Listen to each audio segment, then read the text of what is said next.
Iccitii gurguddaa nuti jireenya keenya keessatti beekuu qabnu lama. Wantoonni gurguddaan lamaan kun jireenya keenya keessatti ijaaruu, diiguu, tursiisuu danda'u. Maalidha isaan? Nagaa Waaqayyoo isiniif haa ta'u. Hordoftoota YouTube chaanaalii kootii jaallatamoo obboloota koo akkam jirtu nagaa keessanii? Ani obboleettiin keessan baay'ee nagaa kooti. Jirtu fayyaa keessanii? Baga jiraattan, baga nagaa taatan, baga fayyaa keessan taatan noora anaa dhufu isiniin jechuun jaalladha. YouTube chaanaalii keenyaaf haaraa warri taatan subscribe gochuutiin maatii keenya taanutti dabalamaa. Akkasuma immoo like comment gochuutiin yaada qabdannuuf qoodadha. Yaada keessan nuuf qoodaay isiniin jechuun jaalladha. Amma yoonatti immoo wajjiniin kan turtanii galatoomaa isiniin jedha. Ammas yaada keessan naaf qooduu na jajjabeessuun keessan ittuma haa fufu isiniin jechuutiin jaalladha. Obboloota koo jaallatamoo guyyaa har'aa immoo yaada bareedaa tokko qabadhee dhufeera. Innis maalidha yoo naan jettanii ilmi namaa jireenya isaa keessatti wantoota gurguddaa kana lamaa yoo qabaate jireenya isaa keessatti injifataadha. Jireenya isaa keessatti mo'ataadha. Yeroo baay'ee jireenya keenya keessatti wantoota lamaan kana akka tuffiitti akka gadaantummaatti ilaalla. Isaanis maalidha yoo naan jettan dhiifamaa fi galata. Dhiifamaa fi galata. Namni tokko jireenya isaa keessatti dhiifama hin godhu, dhiifama hin gaafatu yoo ta'e jireenyi isaa baay'ee miidhamaadha. Maaliif beektu? Bu'aa bayii qaba biyyi lafaa. Bu'aa bayii qaba jireenya. Nama wajjin waan tokko irratti qirra wal jechuu dandeessa. Waan tokko irratti garaa wal hanqachuu dandeessa. Gaafa sana immoo garaa keetti qiimii qabachaa deemta yoo ta'e, garaa keetti hammeenya qabachaa deemta yoo ta'e, inni ammuma bulee ka'u qiimii sun garaa kee keessatti dhukkuba uumaa deema. Kallattiidhumaan dhukkuba dhukkubsannee ciisnullee nutti fiduu danda'a. Fakkeenyaaf garaacha keenya miidhuu danda'a. Deebi'ee immoo jireenya hafuura keenyaa miidhuu danda'a. Deebi'ee immoo hariiroo nuti nama wajjin qabnu dhukkubsachiisuu danda'a jechuudha. Kallattiidhumaan inni kan biraa immoo gaafa garaa dhiifamaa dhabnu, gaafa garaa jaalalaa dhabnu, gaafa dhiifama gochuu dadhabnu keessi keenya dhukkubsachaa deema. Hariiroon nuti nama wajjin qabnu gargar citaa deemaa jechuudha. Nama tokkoon dhiifama jechuun waan balleessineef qofa miti. Fakkeenyaaf nama tokko arrabsinee waan arrabsine qofaaf dhiifama naa godhi jechuun hin qabnu. Yookiis immoo waan nu arrabsineef immoo dhiifama akka inni duwwaa nu gaafatu carraa isaa eeguu hin qabnu. Maaliif beektu obboloota koo? Jireenya keenya keessatti dhiifama gochuuf dhiifama gaafachuun an dhugaa dubbachuudhaaf baay'ee jireenya namaa haaressaa, baay'ee fayyaa namaa iddootti eega. Namni dhiifama hin qabne, garaa dhiifamaa hin qabne baay'ee rakkisaadha. Namni dhiifama illee hin gaafanne, dhiifama jechuun fakkeenyaaf namni tokko yoo sitti balleesse duwwaa otoo hin taane akkuma isiniin jedhe namni yoo sitti balleesse ati dhiifama gaafatteeyyuu rakkoo tokko hin qabu. Maaliif jennaan dhiifama jechi jedhu suni jireenya namaa garaa namaa hin diiga ni ijaara jechuudha. Maaliif fakkeenyaaf nama tokko ittiin mo'achuu kanatti dandeessu dhiifama. Nama jaallatu tokko yookiis nama si jaallatu tokko yoo inni sitti balleesse ati dhattee dhiifama yoo jetteeni nama sana garaansaa bittiin jedha hin hiikkata. Inni jabaate suni, inni hammeenya kuuse suni, inni jibba kuuse suni hin diigama. Garaa jibbaa sana diigdee dhiifamaanii gara jaalalaa haa ijaarta jechuudha. Kanaaf dhiifama jechuun waan guddaa hojjeta. Dhiifamni waan guddaa hojjeta. Dhiifama gaafa namaan jettu tuffatamuu kee miti, gadi aanuu kee miti, salphachuu kee miti, miidhamuu kee miti. Kanaaf dhiifama namaan jechuun fakkeenyaaf biyyoota gurguddatan keessatti waanuma xiqqoo yoo ta'e namni dhiifama siin jedha. Garuu biyya keenya keessatti nama keeyyuu ajjeese dhiifama siin hin jedhu.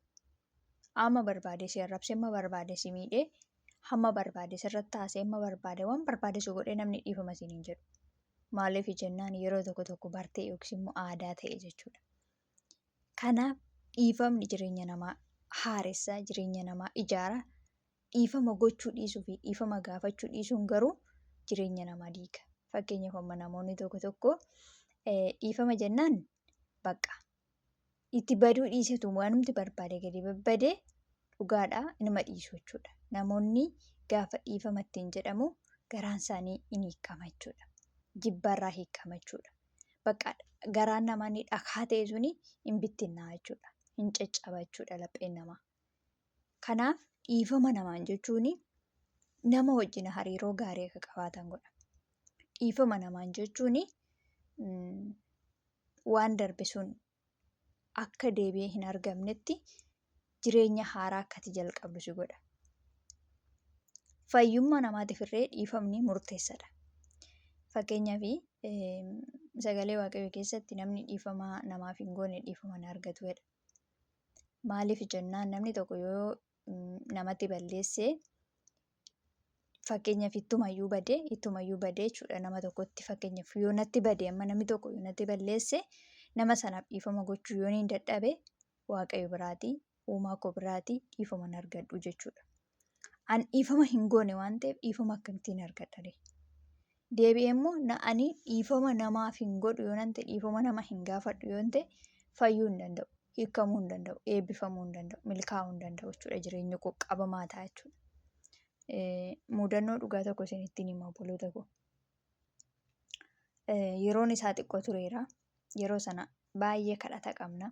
Garee kadhata qabna. Mana keenyatti kadhannaatu jira yeroo hundumayyuu. Galgala yeroo hundumaa kadhannaa bal'aa qabna beektanii. Akka ammaa kana jilbi namootaa hin laafne. Dhugaa dubbachuuf sa'aatii dheeraa kadhannaa, baay'ee kadhannaa, kadhata immoo zim jedhanii mayyanii achi ol ka'an miti. Kadhata mimmaanii, kadhata laphee cabaa, kadhata laphee qulqullaa garaa dhiifamaatiin kadhatamu kadhanna beektanii. Achi obboleettiin tokko nu dhukkubsatte. Mucaan kun haati ishee illee haadha abbaallee hin qabdu, obboleettii qabdi. Namootatti gadditi beektanii. Baay'ee xiqquma tokko namni ishee tuqeennaanii bakka garaa dhiifama waan jedhamu hin qabdu. Hin tajaajilti mootii. Hin tajaajilti, hin faarfatti. Waarii keessaa tajaajilti, sagantaa kadhannaadhaan illee tajaajilti. Baay'ee kadhatti yoo nan isiniin jedhee ammana jedhee isinitti himuu hin danda'u. Garuu akkuma sanatti namatti qabamti. Baay'ee nama ciniinti. Bakka yeroo tokko baay'ee dhukkubsatte. Namni isheedhaan kadhatan hin jiru. Laftitti isheedhaan kadhatan hin jiru. Waldaadhaa dhufanii kadhatanii fi kuwaarinni ishee gartuun ishee dhufanii kadhatanii fi nun manatti hin kadhannee fi isheen hin kadhatti. Bakka dhumarra maal jedhe Waaqayyoo akka ishiin garaa dhiifamaa hin qabne dubbate jechuudha. Bakka mucaan suni yeroo dheeraadhaaf dhukkubsatte yeroo baay'eedhaaf rakkattee bakka gaafa garaa dhiifamaa qabaattu gaafa dhiifama gootu hin fayyite jechuudha. Kana maaliif isinii kaasee beektu namni garaa dhiifamaa hin qabu yoo ta'e fayyuu illee hin danda'u. Dhukkubummaa isa foonirraa illee fayyuu hin danda'u jechuudha. Kanaaf gaafa dhiifama goonu jireenyi keenya hiikamaa deema. Jireenyi keenya fayyaa deema. Eebbi keenya fayyaa deema. Bakka gadi nuu lakkifamaa deema jechuudha. Hin beeknu nutti hin mul'atu malee of gowwoomsina ta'a malee yoo garaan keenya qulqullaa'ee garaan dhiifama namaa goone waaqarraa kadhannee arganna. Namaafillee nama wajjin hin irra jiraachuudhaafillee fayyaadhuma keenya isa foonii kanaafillee sammuudhuma keenya kanaafillee yoo garaa dhiifamaa qabaanne fi yoo dhiifama namaa gochuu dandeenye jireenya keenya keessatti eebbifamaa milkaa'aa ta'aa deemna jechuudha. Kanaan achitti bakka garaa keenya keessa waan biraa kaawwannee afaan keenya bichaa waan biraa yoo jiraanne bakka hiikumsa hin qabnu, eebba hin qabnu jechuudha. Kanaaf garaa dhiifamaa qabaachuun dhiifama naa godhi namaan jechuun bakka waan hundumayyuu ni dhiisa. Namni gaafa waama barbaadde yoo itti balleessite bakka namni dhiifama jettee jennaan irraan darbu jechuudha. Maaliif dhiifama waan ta'eef dhiifamichi humna qaba waan ta'eef irraan darbu jechuudha namni. Kanaaf dhiifama namaan jechuun tuffii miti. Akka namni tokko dhiifama namaan jechuun akka waan bakka akka waan aarsaa namaa kaffalu ta'uu akka waan horii qalee dhiiga namaaf dhangalaasutti ilaala isinii galee garuu sana miti. Dhiifama namaan jechuun jireenya ofii haareffachuu, jireenya ofii ijaaruu, jireenya ofii geeddaruudha. Kanaaf waaqayyo biraayyuu dhiifama hin argannu dhiifama namaan hin jennu taanaan. Kanaaf dhiifama jechuun hojii gurguddaa hojjeta. Waan gurguddaa dhiisa. Isinii galee nuyi fuula namaatti jecha yookiin immoo jira miti waanuma tokko waanuma xixiqqoodha waan nuyi walitti qabamnu. Garuu Waaqayyotti immoo waan gurguddaa balleessaa oolla. Dubbiin keenya, yaadni keenya, hojiin keenya hundumtuu fuula isaatti hamaadha. Garuu immoo Waaqayyo nuuf dhiisee araara nuuf godhee otuma nuu dhiifama hin jedhiniin iyyuu nuu dhiisa. Garuu immoo harka caalatti yeroo nuu dhiifama jennuuni Waaqayyo isa nuyi dhiifama jennu jecha otoo hin ta'in isa nu walii dhiisnu, isa nu dhiifama walii goonus Waaqayyo fuulduratti gatii qabaachuudha. Kanaaf dhiifamni jireenya namaa kana hojjeta. Jireenya namaa kana fayyaatti eega.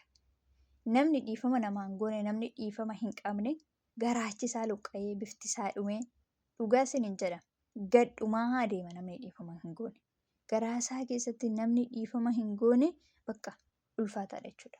Kanaaf jireenya keessan keessatti dhiifama namaan jechuu hin dagatinaa. Dhiifamni hariiroo isin nama wajjin qabdanillee isiniif cimsa. Akkuma kana immoo bakka nagaatti illee akka jiraattan godha jechuudha.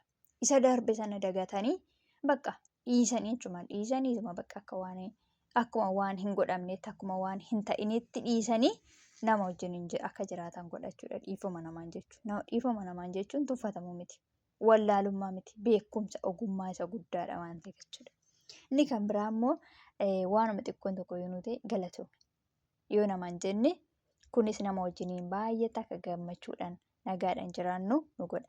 Deebisee immoo nama sanaan galatoome, waanuma xiqqoo irratti namaan galatoome yoo namaan jenne namni fuula ifaadhaan afaanuma gaarii yoo nutti dubbateyyuu galatoome naaf jiraadhu yoo namaan jenne boriftaan immoo namni kan caalu nu gochuu danda'a.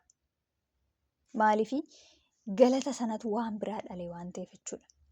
Galanni fi dhiifamni kuni ani dhugaa dubbachuu fi maaliif akka ta'e beeku keessa kuna nyaata gidduu kana deddeebi'ee keessa kuna nyaata. Maaliif jennaan galata gaafa namaan jennu, galatoomi gaafa namaan jennu namoonni tokko tokko yoo waan gurguddaa argatan duwwaa galatoomi namaan jedhu.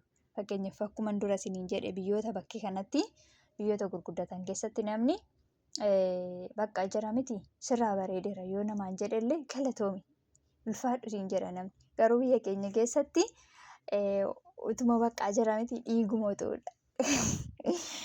Dhiiguma ta'u qalanii horiidhuma qalanii otoo dhiiga dhangalaasanii fi aarsaadhuma yoo ta'u dhiyeessanii fi badaadhumatti too'ee nama galatoomi namaan hin jedhu isinii galee.